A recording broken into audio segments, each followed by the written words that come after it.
அஸ்ஸலாமு இன்றைய சிந்தனைக்கு நபி ஸல்லல்லாஹு அலைஹி வஸல்லம் தொழுதுகிட்டு இருக்கப்போ ஒரு மனிதர் அவசரமா மூச்சரைக்க ஓடி வராரு. இடையில தொழுகையில கலந்துக்கிறாரு. தொழுதுகிட்டு இருக்கும்போது ஹம்தன் கசீரன் தொய்யிபன் முபாரக்கன் ஃபீஹ் அப்படின்னு சொல்றாரு.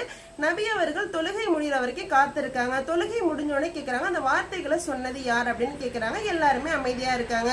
மறுபடியும் நபி ஸல்லல்லாஹு அலைஹி வஸல்லம் கேட்கறாங்க, அந்த வார்த்தைகளை யார் சொன்னது அப்படின்னு கேட்கும்போது, நான் தான் சொன்னேன், நான் அவசரமா ஓடி வந்ததுனால அப்படி சொன்னேன் அப்படின்னு சொன்னாங்க.